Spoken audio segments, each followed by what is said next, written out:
Dears, आज की class में हम हड़प्पा सभ्यता के सभी महत्वपूर्ण नगरों को उनकी विशेषताओं के साथ समझेंगे। विशेषताएं मतलब जैसे कि उनकी खोज कब हुई, किसने की, किस नदी के किनारे हैं, किस क्षेत्र या स्थान विशेष में ये सब नगर बसा हुआ है और वहां से क्या क्या प्रमाण मिले हैं।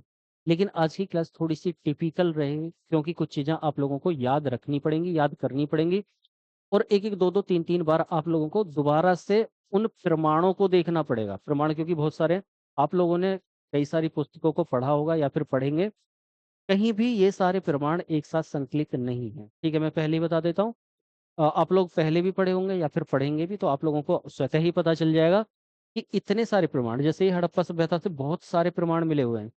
पुस्तकों में कुछ ही प्रमाण दिए हुए हैं, तो यहाँ पर मैंने बहुत सारे प्रमाणों को संकलित किया है। साथ में उनके साथ यहाँ पर मैंने इनको दिखाया भी हुआ है कि जैसे ये प्रमाण है कुछ हड़प्पा से मिले हुए, ये इस तरह के हमें मोहनजोदड़ो से मिले हुए, तो हम चित्र के हिसाब से भी उन्हें समझेंगे, देखते हुए समझेंगे जो महत्वपूर्ण है उन्हें। क्योंकि एक एक जगह से अगर हम मोहनजोदड़ो की बात करें तो ये मोहनजोदड़ो है, यहाँ से ये कुछ प्रमाण मिले हैं जो वहाँ के बारे में बताते हैं। यही नहीं, इतने सारे प्रमाण भी मोहनजोदड़ो से मिले हैं। अब होगा क्या, आप लोग मुझे बताइएगा, अगर किसी पुस्तक में इतने सारे प्रमाण संकलित करके दिए हों लेकिन इनसे प्रश्न पूछे जाते हैं, इसलिए यहाँ पर जरूरी था इन सबको दिखाना।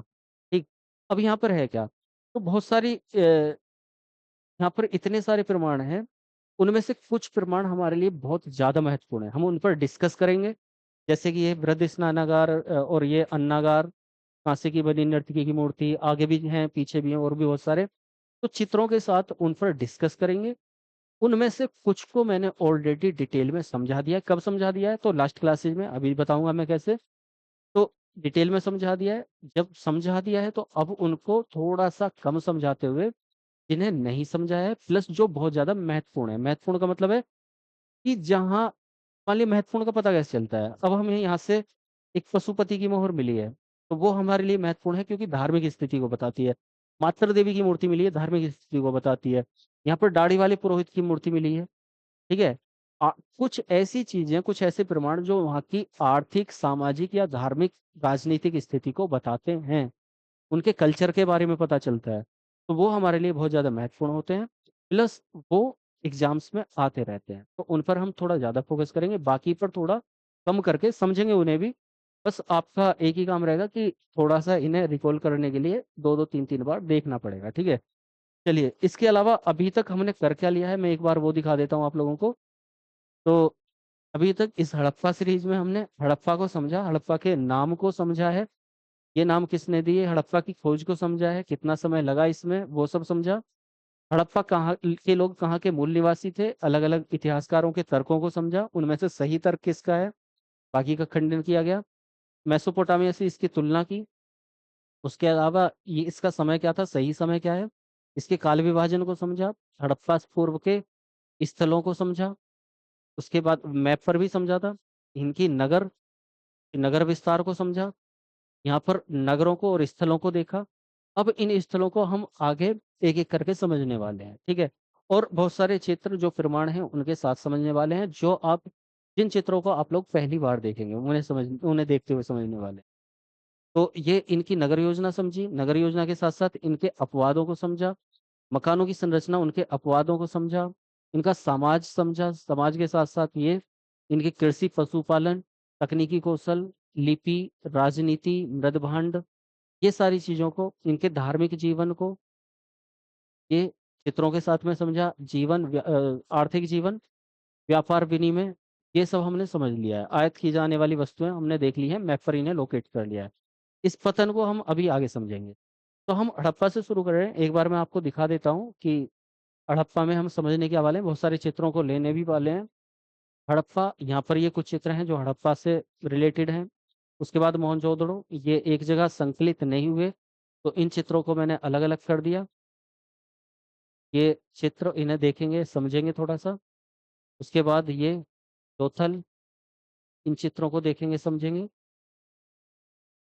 ये सब धोलावीरा, तो इस तरह से हम कुछ समझने वाले हैं। चलिए एक बार देख लेते हैं और हम हड़प्पा नामक नगर से शुरू करते हैं। ठीक है, शहर से शुरू करते हैं। तो ये है हड़प्पा। हड़प्पा ऑलरेडी मैं इसे समझा चुका हूँ कि हड़प्पा की खोज मैंने पहले ही बताया, बहुत सारी चीज़ें मैं डिटेल में कॉन्सेप्चुअल, लॉजिकल बहुत सारी चीज़ें अब से पहले समझा चुका हूँ। ठीक है? आप लोगों ने उम्मीद है देख ली होंगी सारी चीज़ें।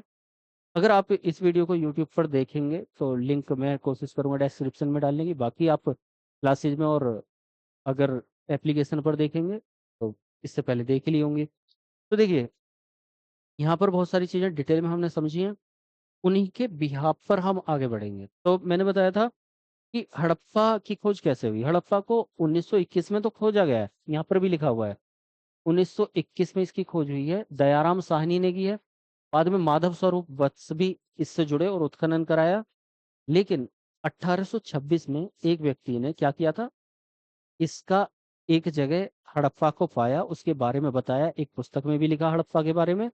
और धीरे-धीरे अलेक्जेंडर कनिंघम और वो सब कहानी चली और हमें लगभग 100 साल लग गए इसको खोजने में, इसको समझने में कि ये है क्या, कहाँ, कैसी सभ्यता है। ठीक है? तो समझा दिया मैंने।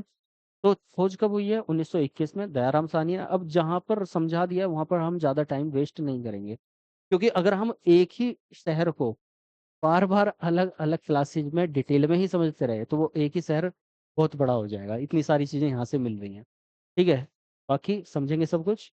तो 1921 में दयाराम साहनी ने, माधव स्वरूप वस्त ने बाद में करवाया उत्खनन। क्षेत्र कहाँ पर पड़ता है? माउंटगोमरी जिला, पंजाब प्रांत, पाकिस्तान। पाकिस्तान में मैंने बताया था कि किस तरह से अलग-अलग प्रांत हैं, तो उनमें से माउंटगोमरी जिला पड़ता है पंजाब में। मैंने बताया कि अगर इस तरह से ये पाकिस्तान है, तो यहाँ पर बलूचिस्तान, सिंध, पंजाब और खैबर पख्तूनख्वा। तो यहाँ पर पंजाब में पड़ता है हड़प्पा। ठीक है? इसको बता दिया है। अब कहाँ? माउंटगोमरी जिले में रावी नदी के बाएँ तट पर। ये भी याद रखना है कौन से तट पर? रावी नदी पर। ये बताया हुआ है कि यहाँ से सिंधु, झेलम, चिनाब, रावी, ब्यास और सतलज, ठीक है? इस तरह से नदियाँ हैं। तो यहाँ से रावी नदी के बाएँ तट पर, इसको ध्यान रखना है, इस नदी से यहाँ पे मिला है के किनारे। अर्ध औद्योगिक नगर इसकी संज्ञा दी है किसने? स्टुअर्ट फिगर्ट ने। साथ में ये भी ध्यान रखना है, जिसको मैंने बताया था कि मोहनजोदड़ो के साथ हड़प्पा को मिश्रित राजधानी भी इन्होंने बोला है। ठीक है? तो अर्ध औद्योगिक नगर। नगर की रक्षा प्राचीर में पश्चिम की ओर एक दुर्ग मिला है हमें, जिसे माउंट एबी टीले का नाम दिया है किसने? मॉर्टिमर व्हीलर ने। कैसे मतलब? इसको मैंने बताया था इनकी नगर योजना में कि इधर ऊंचा रहता था, इधर नीचा, मतलब पूर्व नीचा, इधर ऊंचा। तो यहाँ पर इस ये दुर्ग बनाते थे, यहाँ पर एक रक्षा प्राचीर से इसको घेर देते थे सुरक्षा के लिए, क्योंकि यहाँ पर उच्च वर्ग के लोग रहते थे।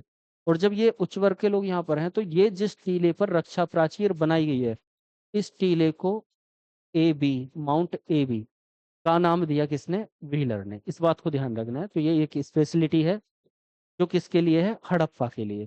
ठीक। उसके अलावा यहाँ से प्रमाण क्या मिले हैं? तो बहुत सारे प्रमाण मिले। कुछ प्रमाण हमने ऑलरेडी पहले ही समझ लिए हैं। एक बार उन्हें समझ लेंगे। कब्रिस्तान R37 समझाया था मैंने। कब्रिस्तान एच विजातीय संस्कृति। तो कब्रिस्तान R37 क्या है? यहाँ के स्थानीय लोगों की कब्रें, जिस कब्रिस्तान में है वो जगह, जिस जगह है वो। कब्रिस्तान एच क्या है? तो एच है विजातीय संस्कृति। का मतलब क्या है? किसी दूसरी संस्कृति, दूसरी सभ्यता, दूसरी जगह से आए हुए लोगों की कब्रें, जो कब्रिस्तान एच संस्कृति के नाम से जानी जाती। ठीक है? इस बात को ध्यान रखें। तो आपने ये सुना होगा, तो ये मैंने बताया हुआ है, देख लेना। ठीक। उसके अलावा क्या मिला यहाँ से? स्त्री के गर्भ से निकलता हुआ पौधा, जिसे उर्वरता की देवी बोला। तो ये एक विशेष बात है। पृथ्वी देवी, उर्वरता की देवी, प्रकृति की देवी, अनेक नामों से इसे बोला जाता है। और ये कहाँ से मिला है? हड़प्पा से। स्त्री के गर्भ से एक पौधा निकलता हुआ दिखाया गया है। तो मैंने बता दिया था, दिखा दिया था। ठीक है? उसके अलावा स्वास्तिक का चिन्ह यहाँ से मिला है। स्वास्तिक मतलब वही इस तरह से बना हुआ। बनाने का तरीका मेरा अभी सही नहीं है, मैं जल्दी में ऐसा बना रहा हूँ। बाकी जैसा बनता है आप लोग वैसा बनाइएगा। ठीक है? ये स्वास्तिक का चिन्ह है। मतलब चारों दिशाओं से आता हुआ केंद्र में ये। तो ये स्वास्तिक के चिन्ह कहाँ से? और चक्र कौन सा? सूर्य चक्र। ये हड़प्पा से मिले हुए हैं। बता दिया है पहले भी धार्मिक जीवन में। पीतल की इक्का गाड़ी कहाँ से मिली है? हड़प्पा से मिली है। कांसे का दर्पण कहाँ से मिला? हड़प्पा से मिला है। पीतल की गाड़ी और ये कांसे का दर्पण। ठीक है? ये मिले हैं। तांबे का पैमाना कहाँ से मिला है?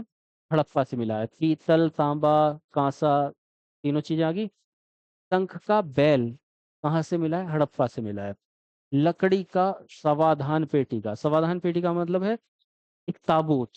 और ताबूत किसका? लकड़ी का ताबूत। तो जनरली ऐसे ही दफना दिया करते थे लोगों को, लेकिन एक ताबूत में लकड़ी के में जहाँ दफनाया गया है वो कौन सी जगह है? हड़प्पा। तो लकड़ी की समाधान पेटी का। गेहूं और जौ के दाने मिले हैं। अब ये दाने बचे हुए कैसे रह गए? गल क्यों नहीं गए, सड़ क्यों नहीं गए? तो उसका रीजन मैं पहले ही बता चुका हूँ। ठीक है, अब ऐसा क्यों बोल रहा हूँ? क्योंकि देखो, एक एक चीज को अगर मैं फिर से बहुत डिटेल में समझाऊंगा तो बहुत, समझ रहे हो आप, बहुत लंबा हो जाएगा। बस ऐसा मान लो कि वैक्यूम कुछ क्रिएट हो जाता है, हवा नहीं मिलती है, नमी नहीं मिलती है, तो वो बचे रह गए। ठीक है। यहाँ से छह छह कक्षाओं की दो पंक्तियों वाले अन्नागार, मतलब एक दो तीन चार पाँच छह, छह कक्ष हो गए। फिर एक दो तीन चार पाँच छह कक्ष हो गए। और ऐसे दो पंक्तियों में कुछ अन्नागार मिले हैं। अन्नागार का मतलब क्या है? जहां पर अन्न को ये लोग रखते थे, वो अभी ऐसा मान सकते हैं कोल्ड स्टोर टाइप है ना, जहां पर स्टोर करके रखते थे अन्न को। तो मिले हैं विशाल, डिफरेंस याद रखना है, विशाल अन्नागार जो मिला है वो मिला है मोहनजोदड़ो से। पूरी हड़प्पा सभ्यता का सबसे बड़ी इमारत, सबसे बड़ा स्थल मोहनजोदड़ो से मिला है। कौन सा? विशाल अन्नागार। लेकिन वो एक अन्नागार है, छोटे छोटे कक्षाओं में अन्नागार। और ज्यादा अन्नागार कहाँ से मिले हैं? तो हड़प्पा से। इस बात को ध्यान रखना है, डिफरेंस। तो ये क्या है? छह छह कक्षाओं में दो पेटियों वाले, दो पंक्तियों में अन्नागार। अन्न कूटने के लिए ईंटों के वृत्ताकार चबूतरे। जब मैं इनका ये समझाया था कि मूल निवासी कहाँ के थे ये लोग, तो वहां पे मैंने एक चीज और बताई थी कि कुछ लोगों ने तर्क दिया है कि मेसोपोटामिया से यहाँ के लोग आए थे। और उसके लिए एक तर्क दिया गया कि वहाँ के जिगुरेट जैसा, मतलब जो वहाँ का धर्म स्थल है, जो वो चबूतरा होता है जहाँ पर वो पुरोहित बैठता है वहाँ, उसके जिगुरेट जैसा यहाँ भी स्थल मिले हैं। लेकिन फिर मैंने बताया कि इसका खंडन किया गया, ये जिगुरेट नहीं है। ये क्या है? ये अनाज कूटने के लिए एक चबूतरा बनाते थे। तो वैसा ही एक गोल चबूतरा मिला है, कहाँ से? हड़प्पा से। ठीक है। कच्ची ईंटों की सुरक्षा दीवार, वही बाउंड्री वॉल, कहाँ से मिली है? हड़प्पा से। लाल बलुआ पत्थर का पुरुष धड़। अभी इनमें से कुछ चीजें मैं दिखाने भी वाला हूँ। ठीक है, अभी ये सोचें कि ये कहाँ चला गया, बहुत सारे चित्र दिखाए थे, तो अभी दिखाने वाला हूँ, जो महत्वपूर्ण चीजें हैं वो दिखाऊंगा। तो ये लाल बलुआ पत्थर का पुरुष धड़, धड़ का मतलब यहाँ से ऊपर का हिस्सा, यहाँ तक, वो मिला हुआ है कहाँ से? हड़प्पा से। अभी चित्र में दिखाने वाला हूँ। स्लेटी पत्थर की नर्तकी का धड़, उसका भी यही हिस्सा मिला हुआ है, स्लेटी रंग का पत्थर सा। तो ये भी कहाँ से? हड़प्पा से। पात्र समाधान, पात्र समाधान मतलब बड़े बड़े बर्तनों में, बड़े बड़े बर्तनों के साथ में सबों को दफनाना। और कलश समाधान में भी मतलब क्या हो रहा है कि ये उसमें डाल देते थे बच्चों को कलश में बड़े बड़े, और उन्हें दफना देते थे। ठीक है। तो ये पात्र समाधान यहाँ से मिल रहा है। मछुआरे का चित्र मिल रहा है यहाँ से। ठीक, मतलब मछुआरों से इनका संबंध रहा है। पारदर्शी वस्त्र पहने एक मूर्ति, यहीं से मिली है। गरुण चित्रित मुद्रा, गरुण चित्रित मुद्रा, गरुण का पता होगा कि गरुण किस तरह से सांप को अपने मुंह में दबाए हुए है, तो यहाँ से वो मुद्रा मिली है। लिंग योनि के पाषाण प्रतीक, मतलब बहुत सारे ऐसे पत्थर मिले हैं जो गोल गोल हैं, और बीच में योनि की तरह ये है। और लिंग मतलब जो शिवलिंग की तरह रहता है, एक पत्थर इसमें बीच में गढ़ा हुआ है। तो ऐसे बहुत सारे प्रमाण यहाँ से मिले हुए हैं। ठीक, इस बात को ध्यान रखना है। पूछा जाता है ये, मिले और भी जगह से हैं लेकिन यहाँ से ज्यादा संख्या में मिले हुए हैं। ठीक। और मैंने धार्मिक में बताया था कि ये लोग इनकी पूजा करते थे, तो इस बात को ध्यान रखना है। करुण के पंजे में दबाए हुए सांप वाली मोहर, ये हो गई है, यही मोहर मैंने बता दिया कि सांप को दबाए हुए एक मोहर मिली है। सोने के मनके वाला हार, मन का मतलब मोती, तो सोने का ये मोती बना देते थे और उसको हार में हार बना लेते थे। तो वो हार कहाँ से मिला? यहीं से। काले पत्थर की नग्न मानव मूर्ति, जो संभवतः है, जैसे जैन तीर्थंकर थे, तो जिस मुद्रा में वो खड़े होते थे नग्न अवस्था में, तो लगभग उसी तरह की एक मूर्ति मिली है, जो क्या है? काले पत्थर की नग्न मानव मूर्ति है। तो ऐसा लगता है कि ये जैनियों की तरह, महावीर स्वामी की तरह दिखाई देते हैं, तो हालांकि वो है नहीं। तो इस तरह का मिला है। एक बार आप लोगों को क्या करना पड़ेगा, थोड़ा कष्ट करना पड़ेगा, और ये आप लोगों को दो तीन बार आपको रिवाइज करना पड़ेगा, जिससे कि ये याद रह जाए, क्योंकि इतनी सारी चीजों को बार बार, अभी तो ये इतने से हैं, अभी और भी जगह से प्रमाण मिलेंगे तो आप लोगों को करना पड़ेगा ये। ठीक है, एक बार ध्यान से देख लो कि ये क्या क्या मिला हुआ है। अ, इन्हें मैं एक बार मैप पर दिखा देता हूँ, सॉरी, चित्रों में। तो देखो, ये यहाँ पर ये गाड़ियों के कुछ खिलौने हैं, ये बैल और ये का गाड़ी टाइप। ये यहाँ से कब्रिस्तान है हड़प्पा का, ठीक, ये मिला हुआ है। ये ऐसा पोर्ट मिला है। लाल रंग के बर्तन होते थे यहाँ पर, मृद भांडों में मैंने समझाया था कि लाल रंग के बर्तन होते थे, लाल गुलाबी बर्तन, और काले रंग की धारियां होती थी या फूल पत्ती बनी हुई होती थी। तो ये यहाँ से मिला है। ये देखो आ गया, ये पुरुष धड़ है, इस लाल रंग का, लाल रंग के बलवा पत्थर का बना हुआ पुरुष धड़। ठीक है, ये महिला का धड़ है, नर्तकी की महिला का धड़। ठीक है, तो ये चीज यहाँ से मिली हुई है।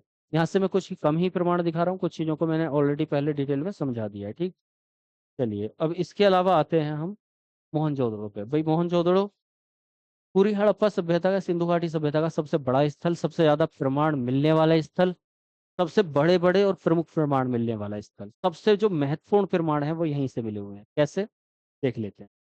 तो मोहनजोदड़ो कहाँ पर पड़ता है? 1922 में खोज हुई थी, राखलदास बनर्जी ने खोज की थी, ये तो पता ही होगा। लरकाना जिला पड़ता है सिंध प्रांत में, पाकिस्तान में। सिंध प्रांत मतलब नीचे की तरफ, पाकिस्तान में। और कौन सी नदी पर है? सिंधु सभ्यता का सबसे बड़ा नगर है, ऑलरेडी मैंने बता दिया। सिंधु सभ्यता का सबसे बड़ा नगर है। और ये कौन सी नदी पर? सिंधु नदी पर। लोकेशन समझाई हुई है, बाद में एक साथ मिला के देख लेंगे तो अच्छे से समझ आ जाएगा। तो सिंधु नदी पर लरकाना जिले में, सिंध प्रांत में, पाकिस्तान में पड़ता है मोहनजोदड़ो। ठीक है, इसका अर्थ है मृतकों का टीला, मृतकों का टीला, मरे हुए लोगों का टीला, ऐसा इसका अर्थ है। ये पूछा जाता है तो इसको ध्यान रखना है। सबसे बड़ा नगर है पूरी सभ्यता का। शासन व्यवस्था यहाँ पर राजतंत्र न होकर कैसी थी? जनतंत्र, मतलब लोगों का ही शासन था। तो ये हालांकि बहुत कम महत्वपूर्ण है, लेकिन बाकी चीजों को तो ध्यान रखना ही रखना है। यहाँ से प्रमाण क्या मिले हैं? बृहद स्नानागार, ठीक है, विश्व का आश्चर्यजनक निर्माण इसको बोला गया, उस समय का विश्व का सबसे आश्चर्यजनक निर्माण। जैसे अभी बोला जाता है 7 वंडर्स ऑफ द वर्ल्ड, तो उस समय एकमात्र पूरे वर्ल्ड में एकमात्र वंडर हुआ करता था, वो क्या? बृहद स्नानागार, एक बड़ा सा स्विमिंग पूल। ठीक है, जहां पर ये लोग क्या करते थे, समझाया था मैंने मोहनजोदड़ो जब शहर बताया था तो समझाया था। ये लोग क्या धार्मिक में कि क्या करते थे वहां पर, अपने धर्म को, धर्म की पूजा पाठ, ये जो भी कुछ करते होंगे धार्मिक अनुष्ठान करते थे सब लोग इकट्ठे होकर, जैसे अभी भी करते हैं। सब लोग किसी भी नदी में जाते हैं, जैसे कि गंगा नदी में गंगा स्नान के समय, उसके अलावा काली पूजा, दुर्गा पूजा, गणेश चतुर्दशी, इन सब में गणेश विसर्जन के समय स्नान करते हैं, पूजा पाठ करते हैं। तो वही कल्चर यहाँ पर ये लोग रखते थे। ये सबसे आश्चर्यजनक निर्माण है। इसकी लंबाई, चौड़ाई और गहराई का अनुपात हल्का सा ध्यान रखना है। 11.88, 7.01, 2.43। ठीक है, ऐसे याद रखें, 11, 7 और 2, ढाई के आसपास। ठीक, ये इतने मीटर, इतना लंबा चौड़ा इसका वृहद स्नानागार था। और स्नानागार का ये कोर एरिया है, इसके बाहर का भी एरिया है जो यहाँ पर मैंने लिखा नहीं है। ठीक है, वृहद अन्नागार। अब आपसे पूछने लग जाए कि पूरी हड़प्पा सभ्यता की सबसे बड़ी बिल्डिंग, तो थोड़ी देर पहले बताई थी मैंने, क्या? सबसे बड़ी इमारत वृहद अन्नागार। कुछ लोग स्नानागार को लगा देते हैं, गलत हो जाता है, ये महत्वपूर्ण है लेकिन ये सबसे बड़ी है। ठीक है, इस बात को ध्यान रखना। तो यहाँ इसकी लंबाई चौड़ाई की क्या है? ये 45 मीटर से भी ज्यादा लंबी और 21 मीटर से भी ज्यादा चौड़ी। तो लगभग 2:1 का अनुपात है, 46 और 22, है ना, 23 दूनी 46। तो इतने मीटर लंबी चौड़ी, 45 मीटर, 22 मीटर, ठीक लगभग में। तो ये इमारत थी। अन्न को रखा जाता था यहाँ, अन्न भंडार करके। कांसे की बनी नर्तकी की मूर्ति यहीं से मिली है। इस नर्तकी की मूर्ति को मैं इनकी टेक्निकल जो तकनीक कौशल है उसमें बताना भूल गया था। ठीक है, तो यहाँ पर मैं बता देता हूँ, मैंने बोला था वहां पर बता दिया जाएगा। तो ये द्रवित मोम विधि का प्रयोग करते थे ये कांसे की मूर्तियां बनाने के लिए। बताऊंगा क्या है लोस्ट वैक्स, मतलब मोम, और विधि। जो मोमबत्ती होती है, मोमबत्ती की खासियत क्या होती है? वो पिघल जाता है। तो ये इसी को यूज करते थे। कैसे? सबसे पहले एक मिट्टी ली, सॉरी मोम लिया, उस मोम में क्या करा इन्होंने, चित्र वो किया, आंख बनानी है, आंखों के गड्ढे कर दी, मतलब ऐसे मोम लिया एक, इस मोम में क्या करा, यहाँ पर गड्ढे बना दिए, ये इसकी आंख बन गई, यहाँ पर नाक बना दी, इसको उभार दिया, मतलब यहाँ से थोड़ा गहरा कर दिया दोनों तरफ से, इसको थोड़ा गहरा कर दिया, ये मुंह बन गया। ये समझाने के लिए बता रहा हूँ।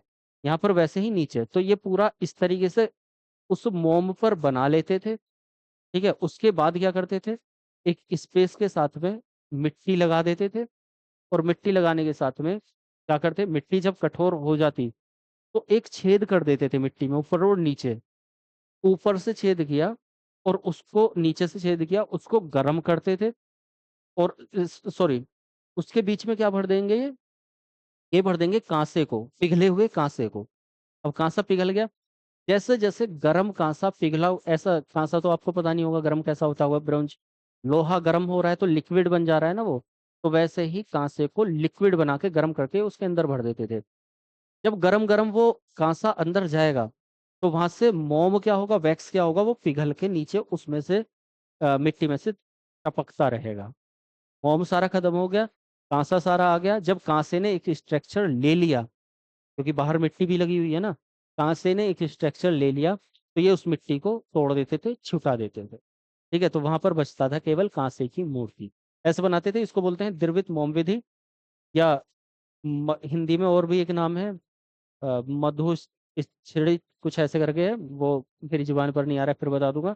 Lost wax method. ठीक है, कांसे से बनी हुई नर्त की इसी से है, इसी की है। एक बार मैं दिखा देता हूँ वो मूर्ति कैसी है। वृहद स्नानागार अन्नागार, ये भी दिखा देता हूँ। देखो ये है वृहद स्नानागार, है ना, वही, ये और गहरा तो याद होगा, 11.88 ऐसे करके। ठीक, ऐसे कितना था, 7 दशमलव कुछ, और ऐसे गहराई में 2 दशमलव कुछ। तो ये इस चीज को थोड़ा सा ध्यान रखना है। ये इसका कोर एरिया है, यहाँ पर सीढ़ियाँ हैं, ये लोग यहाँ से उतरते, इसमें स्नान करते, बाहर आते, पूजा पाठ करते और यहाँ जश्न मनाते। ठीक, ये आप देख रहे होगे इस तरह के ये टीले होते थे, इसी की वजह से इनको मृतकों का टीला बोल रहे हैं। तो ये सब है, अन्नागार यहाँ पर ऊपर होता था। उसके अलावा यहाँ से ये मिली है, ये है कांसे की नर्तकी की मूर्ति। सॉरी, ये है कांसे की नर्तकी की मूर्ति। अब देख रहे होगे आप कि किस तरह से ये बनाई हुई है। ठीक है, किस तरह से बनाई हुई है। तो यहाँ पर गले में हार भी है, ये नग्न अवस्था में है वैसे, लेकिन बाजू में कंगन है, यहाँ पर भी, और ये चूड़ियां हैं इस तरह के। ठीक है, तो और बाल इसने बांधे हुए हैं, जूड़ा बांधा हुआ है, तो इस तरह की ये मूर्ति तो बड़ी फेमस है उस समय की, ये वाली मूर्ति, नर्तकी की मूर्ति। अभी मैं कुछ और चित्र भी आपको दिखा देता हूँ। यहाँ पर अभी आगे आप लोग देखेंगे तो वहां पर इस चीज को समझेंगे, ये है मातृ देवी की मूर्ति, मदर गॉडेस, है ना, मोहनजोदड़ो। तो ये मातृ देवी की मूर्ति है, एक मुकुट है, आंखें बंद है, हालांकि उतनी सुंदर नहीं बनाई हुई है, मिट्टी की है, मृण मूर्ति है। और ये मूर्ति केवल यहीं से ही नहीं मिली है, और भी जगह से मिली है, लेकिन यहाँ से ये प्रसिद्ध मूर्ति मिली है सबसे मेन। ठीक, तो गले में हार है, और हार इस तरीके से बंधे हुए हैं, और भी कि नीचे तक आ रहे हैं। जैसे दूल्हे को सजाते थे ना पहले, नोटों वाला हार लगाते थे और वो नीचे तक आ जाता था, तो वैसे ही ये बहुत सारे हार लटके हुए हैं यहाँ तक, कानों में भी है। और यहाँ देखेंगे तो यहाँ पर एक पेटी बंधी हुई है बेल्ट की तरह। ठीक है, ये बंधी हुई है। इसकी खास बात क्या है कि मृण मूर्तियों का मतलब होता है मिट्टी की मूर्ति, और बनाते कैसे हैं इनको, एक स्ट्रक्चर बनाया, दूसरी मिट्टी ली, मिट्टी का बनाया, मिट्टी को लिया, और आंखें बनानी है तो दूसरी मिट्टी को उठा के यहाँ पे चिपका दिया आंखों में। ठीक है, नाक बनानी है, मिट्टी ली, यहाँ पर चिपका दी। तो ये अलग अलग पार्ट्स को अलग अलग मिट्टी लेकर बाद में चिपकाते रहते हैं, तो इस तरीके से ये मूर्ति बनी हुई है। इसके अलावा ये बहुत प्रसिद्ध मूर्ति है, पुरोहित की मूर्ति। ठीक है, एक दाढ़ी वाला पुरोहित यहाँ पर है, इसकी नाक हालांकि यहाँ से टूटी हुई मिली है मूर्ति में, लेकिन नाक बहुत सुंदर नाक बनाई हुई है, बिल्कुल सीधी। आंखें कुछ इस तरीके से हैं, जैसे आंखें बंद करके, और होठ थोड़े मोटे हैं। यहाँ इस पे माथे पर एक लॉकेट टाइप डाला हुआ है, बाजू में वही लॉकेट है। कि पतिया सोल ओढ़े हुए हैं, इस तरीके से, जैसे पहले राजा महाराजा ओढ़ते थे ना, नीचे से और यहाँ निकाल के ऐसे। तो ये सोल ओढ़ा हुआ है जिस पर 3 पत्तियों वाले फूल बने हुए हैं, तो ये है। इसके अलावा ये सबसे प्रसिद्ध पशुपति की मोहर, बहुत सारी मोहरें मिली हैं, और हड़प्पा सभ्यता की जो मोहरें हैं वो चौकोर टाइप की होती थी, ठीक है, और गोल नहीं होती थी। गोल जो मोहरें हैं वो बाहर से आई हुई हैं, मेसोपोटामिया से। तो इस मोहर में क्या है, एक पशुपति जिनको बोला गया है, वो योग मुद्रा में बैठे हुए हैं, पद्मासन की मुद्रा में। तो पद्मासन में ये व्यक्ति बैठा हुआ है, ये 3 मुंह दिखाए गए हैं, 3 सींग दिखाए गए हैं, इसको मैंने ऑलरेडी समझा रखा है। 3 मुंह दिखाए गए हैं, ये सींग हैं, अलग अलग दिशा में ये हाथ हैं, पद्मासन की मुद्रा है। यहाँ पर अलग अलग जानवर हैं, जैसे ये गैंडा, भैंसा, भैंसा और गैंडा, ठीक, हाथी। ये भी याद रखना किधर साइड में कौन है, तो बाएं दाएं। ये बाघ, व्याघ्र, और नीचे 2 हिरण, नीचे 2 हिरण। तो ये यहाँ पर पशुपति की मोहर, ठीक हो जाता है। उसके अलावा और भी बहुत सारी चीजें मिली हैं, लेकिन कुछ ही चीजों को देखेंगे, क्योंकि एक एक चीज को दिखाना पॉसिबल नहीं रहेगा। ये देखो, ये कोई भट्टा नहीं है, ये वहां से कुछ चीजें खंडित हो चुकी हैं और कुछ चीजें बची हैं। तो ये कुआ हुआ होता था इतना ढका हुआ, धीरे धीरे इसको उत्खनन किया तो ये नीचे तक इतनी गहराई में जड़ से बनाया हुआ है। तो इतनी गहरी गहरी नींव बनाते थे ये लोग। तो ये कुआ है। इसके अलावा और क्या, हाँ, मोहनजोदड़ो से ये इस तरह का कुछ मोहर लिपि मिली है। आगे आ जाता है लोथल। तो इतनी चीजें रहने देते हैं। देखो, हम कहाँ थे, यहाँ पे। तो हमने ये देख लिया, वृद्ध स्नानागार, वृद्ध अन्नागार, कांसे की बनी नर्तकी की मूर्ति, ये चीजें देख ली हैं तीनों। इसके अलावा और क्या मिला है मोहनजोदड़ो से, तो ये सारी चीजें हैं, है ना। थोड़ा याद रखने में कठिनाई होगी। ये बता दिया, मात्रा देवी की मूर्ति, पशुपति की मोहर, दाढ़ी वाले पुरोहित की मूर्ति। जब पुरोहित की मूर्ति मिली है तो पुरोहितों का आवास भी यहीं से मिला है, इस बात को ध्यान रखना है, ठीक है। तो ये ऑलरेडी मैंने दिखा दिए हैं चित्र में भी। सभा भवन मिला है, मतलब कुछ पिलर्स के साथ में, कुछ खंभों के साथ में एक बड़ा सा भवन मिला है। तो इतिहासकारों ने बताया कि यहाँ पर ये लोग सभा करते होंगे, ऐसा कुछ बताया है। ठीक, इसके अलावा 16 मकानों का एक बैरक मिला है। यहाँ पर संभवतः श्रमिक वर्ग रहता होगा एक बड़े से बैरक में, है ना, वहां पर ये श्रमिकों को रखते होंगे, ऐसा कुछ मान्य माना गया है। एक सींग वाले पशु की मोहर मिली है, एक श्रृंगी यूनिकॉर्न, ठीक है, वो मोहर मिली है, मुद्रा मिली है। सूती कपड़े के साक्ष्य यहाँ से मिले हैं। सूती कपड़े के साक्ष्य कई जगह से मिले हैं, जैसे लोथल से भी मिलेंगे, यहाँ से भी मिले हैं, और भी जगह से, तो वो मिले हैं।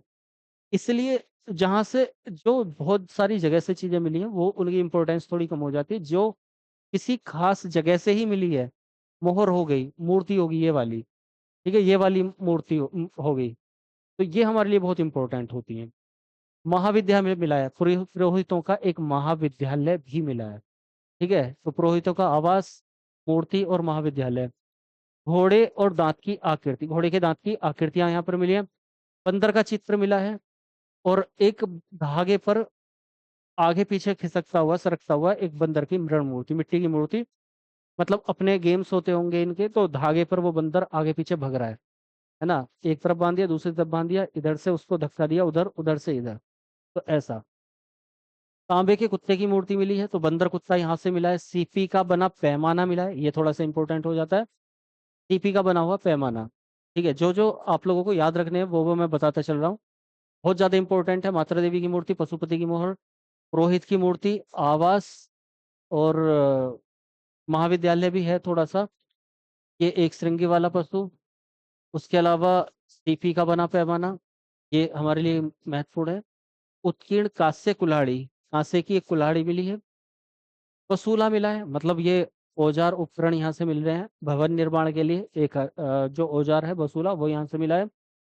सबसे बड़ी ईंटें यहीं से मिली है, सबसे बड़ा शहर, सबसे बड़ी बिल्डिंग, सबसे बड़ी ईंटें भी यहीं की होंगी। कुंभकारों के भट्टों के अवशेष मिले हैं, ठीक है। अभी देख देखा हमने, लकड़ी काटने की 2 आरी, यानी कि लकड़ी की आरियां मिली हैं, ठीक, एक तांबे की और एक कांसे की, लकड़ी काटने के लिए, ठीक।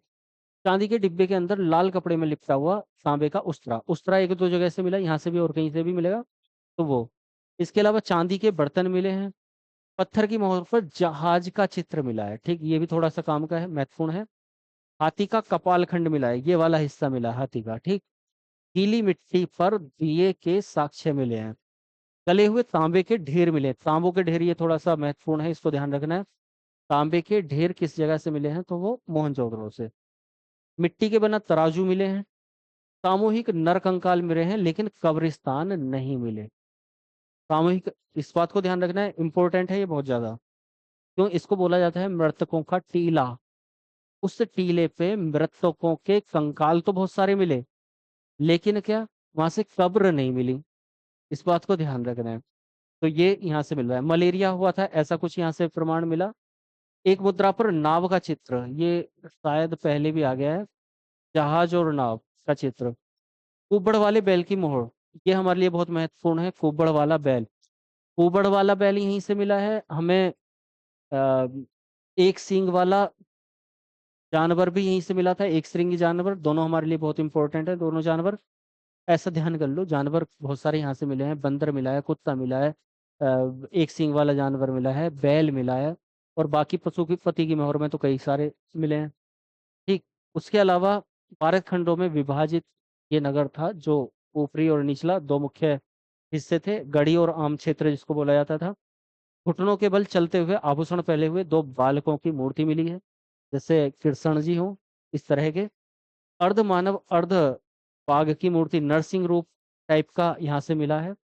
आधा मानव आधा बाघ, तो ऐसी भी हमें कुछ मूर्ति मिली है।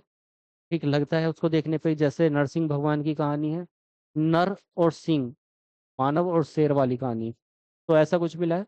तो ये यहाँ से साक्ष्य मिले हुए हैं, जिनमें से जिन पर मैंने मार्क किया है उनको तो बिल्कुल छोड़ना ही नहीं है, और बाकी को भी थोड़ा सा ध्यान से देख लेना है, ठीक है। तो ये साक्ष्य आप लोग एक बार देख लीजिए। मात्रा देवी की मूर्ति, पशुपति की मोहर, पुरोहित की मूर्ति, आवास, महाविद्यालय, ठीक, ऐसे ही याद रखना है जैसे मैं बता रहा हूँ। उसके अलावा सभा भवन, 16 कमरों वाला एक बैरक, सभा के लिए भी मजदूरों के लिए भी, ठीक। एक सींग वाला जानवर की मुद्रा, ये थोड़ा सा अलग हो गया है। एक सींग वाला जानवर, कुबड़ वाला बैल, और क्या मिला था, बंदर, और दूसरा बंदर के साथ साथ एक और था, हाथी। सीपी का बना पैमाना, इसको ध्यान रखना है। बंदर का चित्र हो गया। अ, उसके अलावा जहाज के चित्र, नाव के चित्र मुद्राओं पर मिले हैं, इनको ध्यान रखना है। तो इन सारी चीजों को आपको एक बार अच्छे से देख लेना है। चलिए अब आगे चलते हैं। ये चित्र दिखा ही दिए हैं मैंने,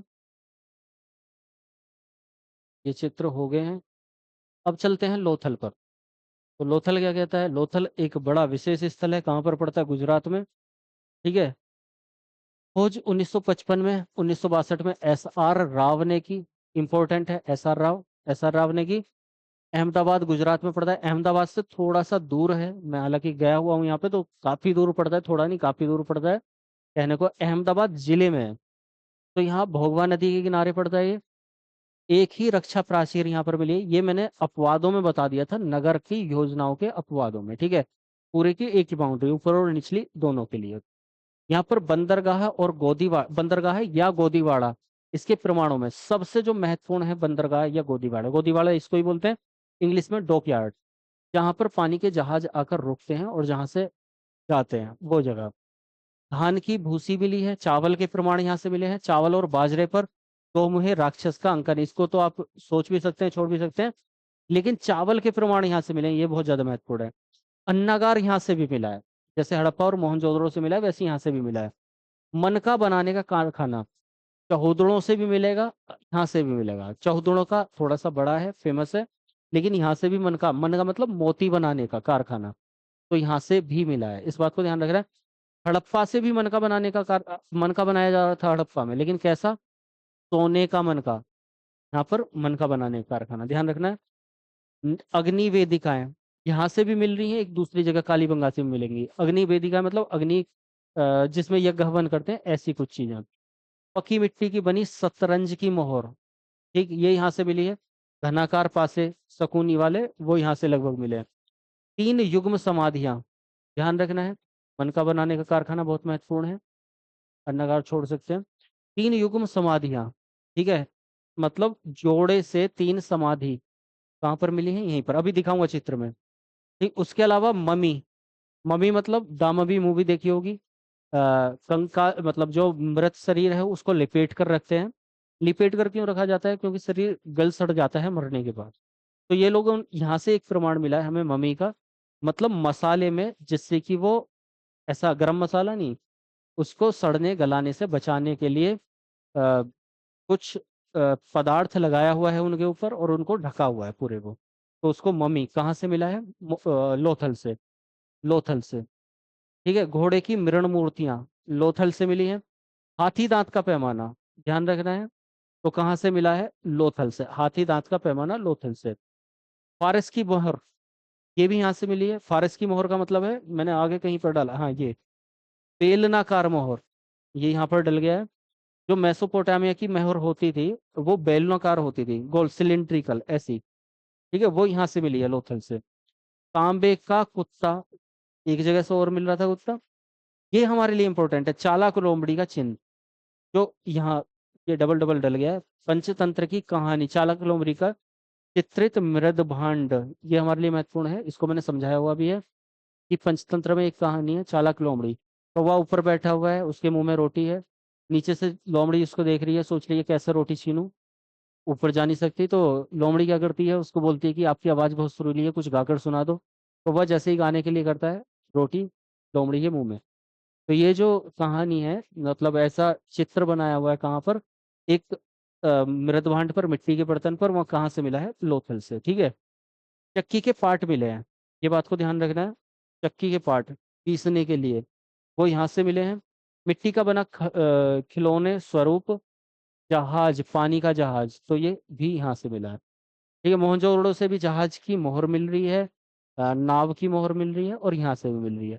तो इस चीज को ध्यान रखना है, ये है लोथल के प्रमाण। क्या क्या है एक बार देख लीजिए, जो महत्वपूर्ण है बहुत ज्यादा वो देख लेंगे।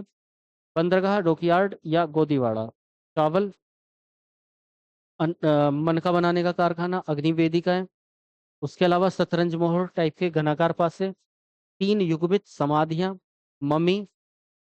उसके अलावा हाथी दांत का पैमाना, फारस या मेसोपोटामिया की मोहर, चालाक लोमड़ी का चित्र, सूती वस्त्र, हाँ ये चीज छूट गई है, सूती वस्त्र और वस्त्रों को रंगने के साक्ष्य, महत्वपूर्ण है, इंपॉर्टेंट है, याद रखना है। सूती वस्त्र के साक्ष्य यहाँ से मिले हैं, उनको रंगाई के भी साक्ष्य। ठीक है, ये ये पॉइंट छूट गया है।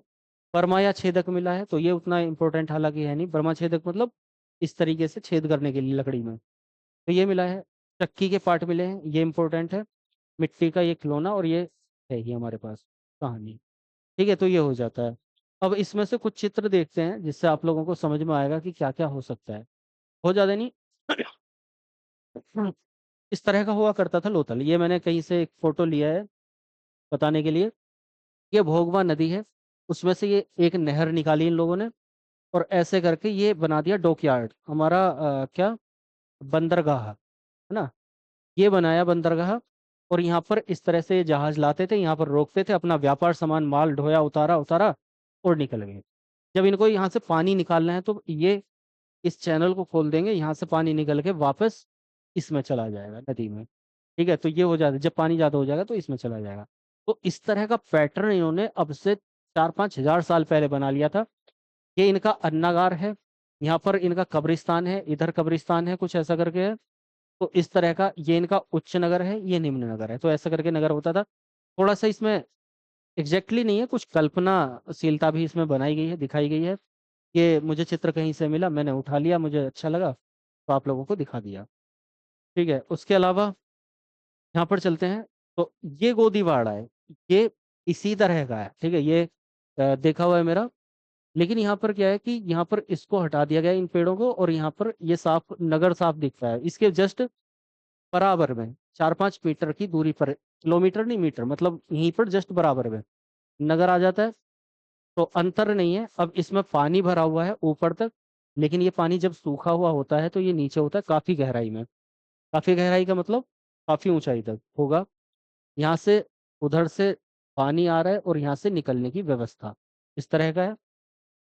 ये यहाँ पर,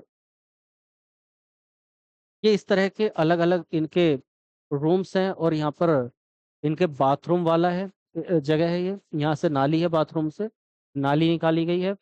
और ये नालियां इस तरह की होती थी कि ये नाली जा रही है, बाथरूम से निकल के आ रही है, और ये जल को इकट्ठा रखने के लिए जगह जगह ये कुएं बनाकर रखते थे। तो जल प्रबंधन इनका काफी काम का था। इस तरीके से फिर इन कुओं से जल निकल जाता था। और ये जल भी कहाँ जा रहा है, ये ऐसे होते हुए गहराई धीरे धीरे, यहाँ से ढाल बना हुआ है, इसके जस्ट पीछे से ढाल बना हुआ है, और वो धीरे धीरे करके अपना उसी गोदीवाड़े में जाकर, वहां गोदीवाड़ा है उधर साइड में, उसमें जाकर ये गिर जाता है। ठीक है, ये हो जाता है। ये अलग से कुआं बनाया हुआ है पूरा। तो ये हो गया। इसके अलावा ये अ, मृद भांड बनाने के लिए मनका बनाने की फैक्ट्री है ये, इन लोगों की। अभी हमने देखा था मनका बनाने की फैक्ट्री। मृद भांड कैसे बनाते थे, तो इस तरह के इनके मिट्टी के बर्तन होते थे।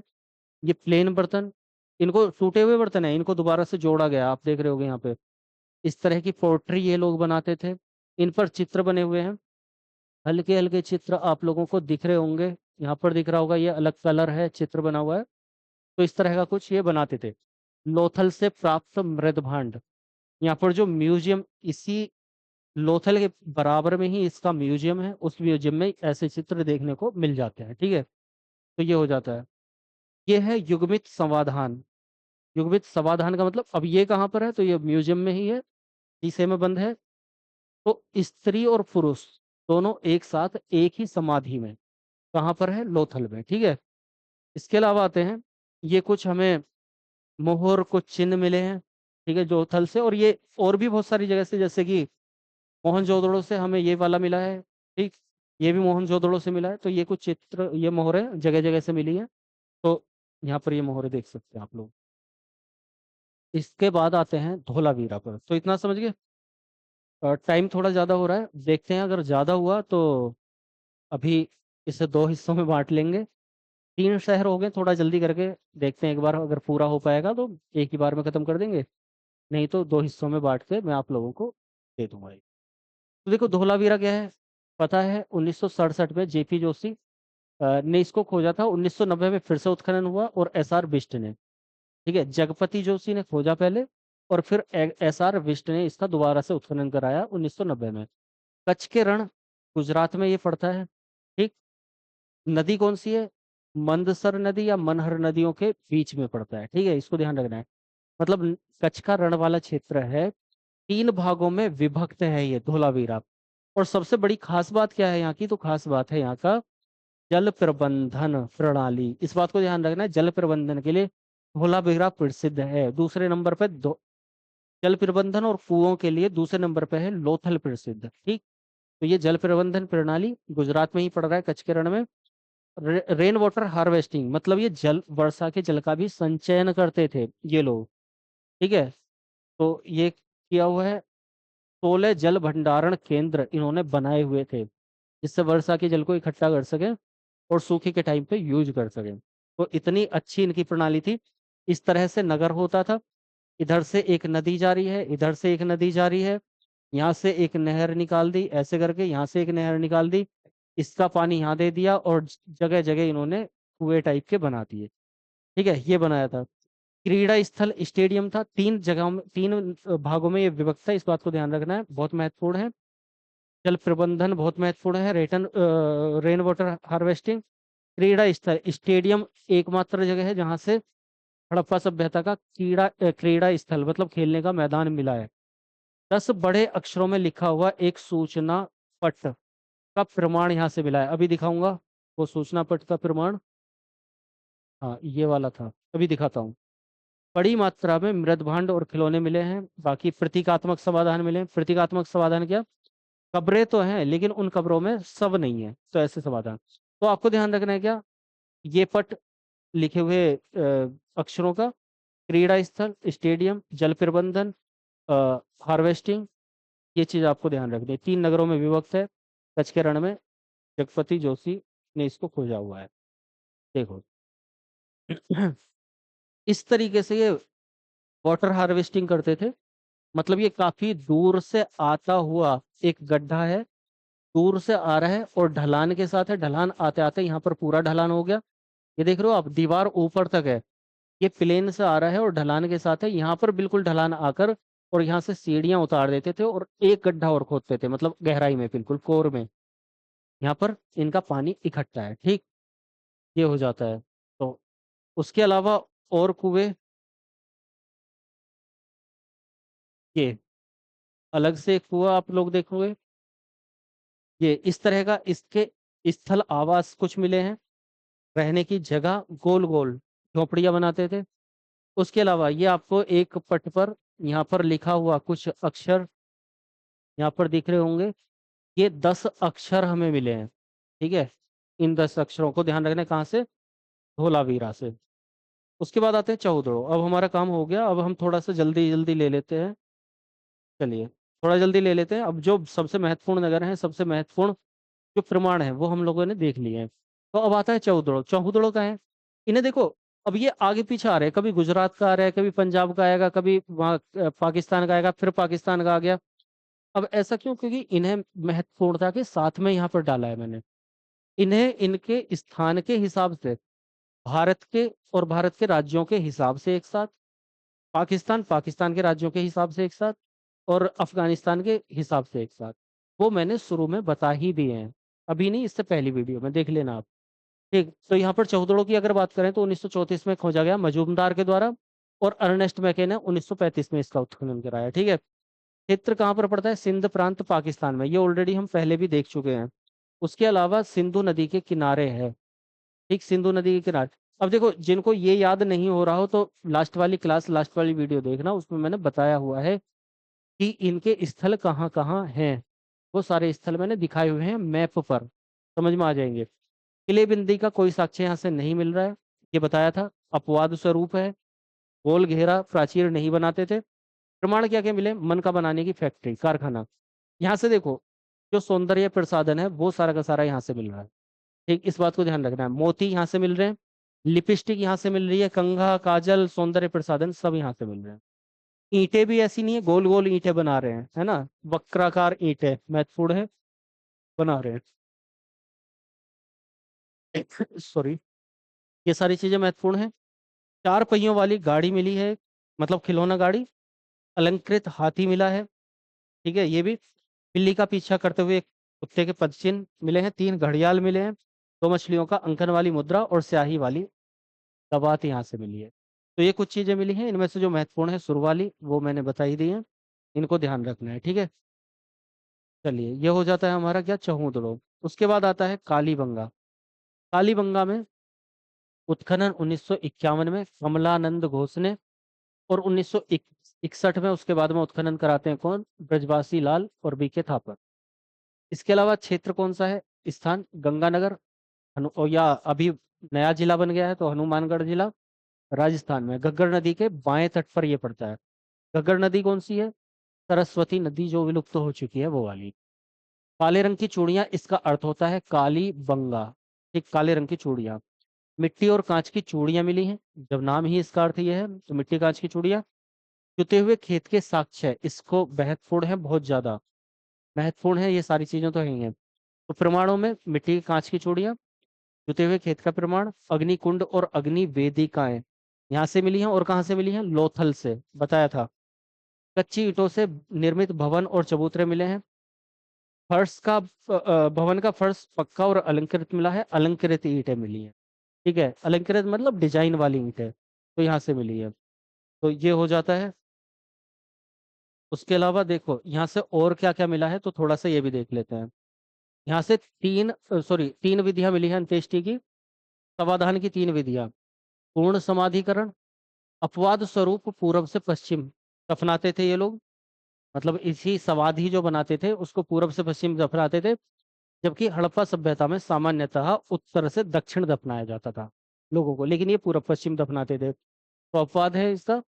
आंशिक समाधिकरण और दाह संस्कार, ये 3 विधियां हैं, पूर्ण, आंशिक और दाह संस्कार। मात्र देवी की मूर्ति यहाँ से भी मिली है। पक्की मिट्टी का पैमाना मिला है। पैमाने को ध्यान रखना, एक हाथी दांत का पैमाना मिला था, एक तांबे का पैमाना मिला है, एक पक्की मिट्टी का पैमाना मिल रहा है, तो इसको ध्यान रखना है।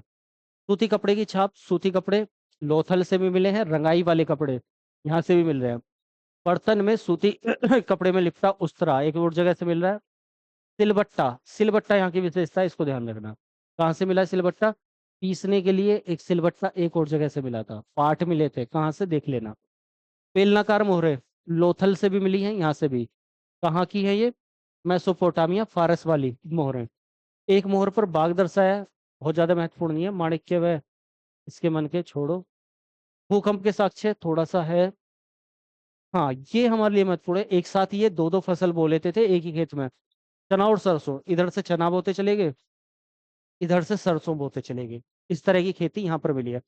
लकड़ी की नालियां, लकड़ी की नालियां, ठीक है, ये हमारे लिए महत्वपूर्ण है। तो क्या क्या, एक बार दोबारा देख लेते हैं।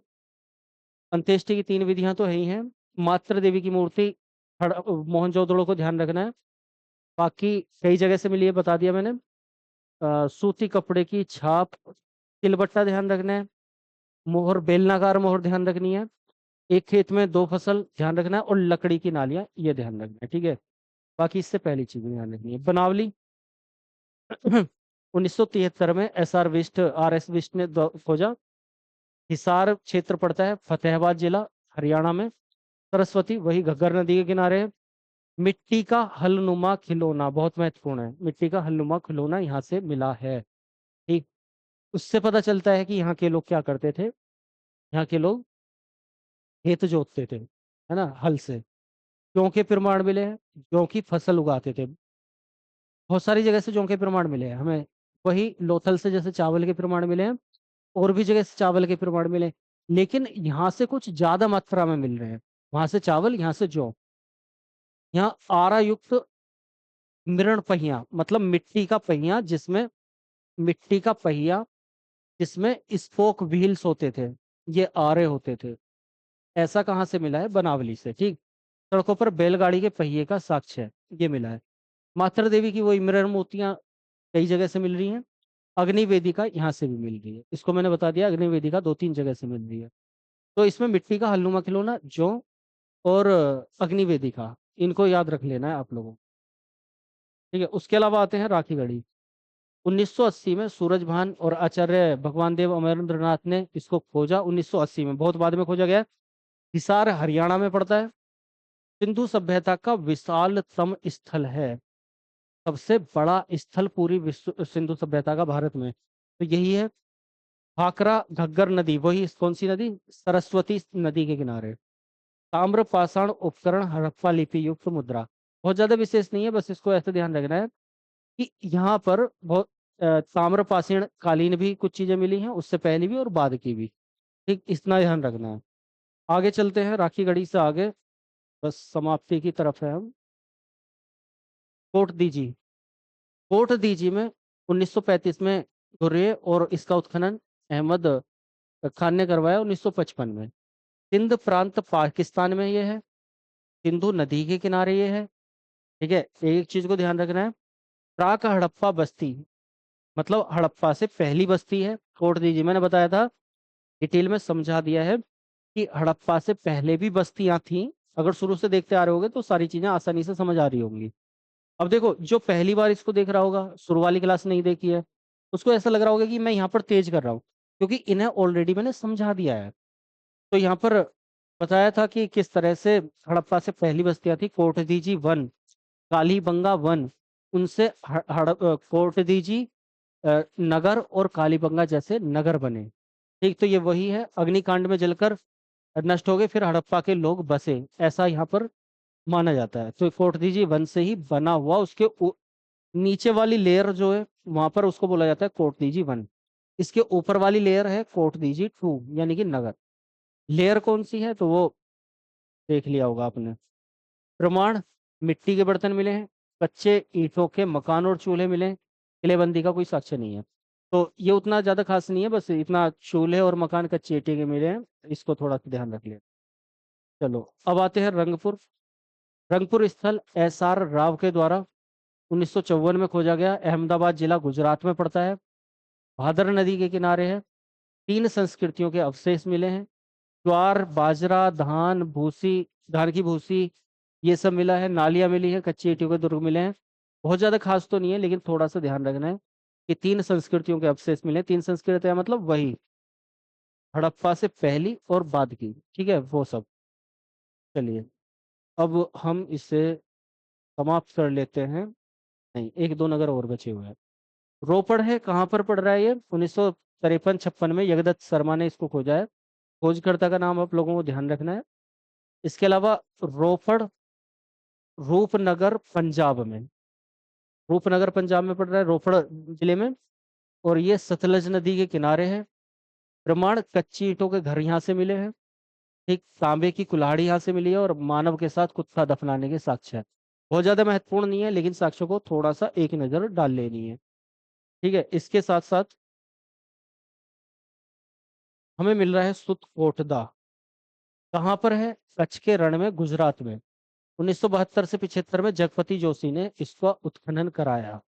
एक घोड़े की अस्थियों के अवशेष यहाँ से मिले हैं, और एक विशेष कब्र मिली है जिसमें कलश समाधान, मैंने ऑलरेडी बता दिया है कलश समाधान होता क्या, कलश में दफनाना। तराजू का पलड़ा यहाँ से मिला है, घोड़े की अस्थियां यहाँ से मिली हैं। ये दोनों प्रमाण इंपॉर्टेंट हैं, इसको ध्यान रखना है। तराजू का पलड़ा और घोड़े की अस्थि हो जाता है।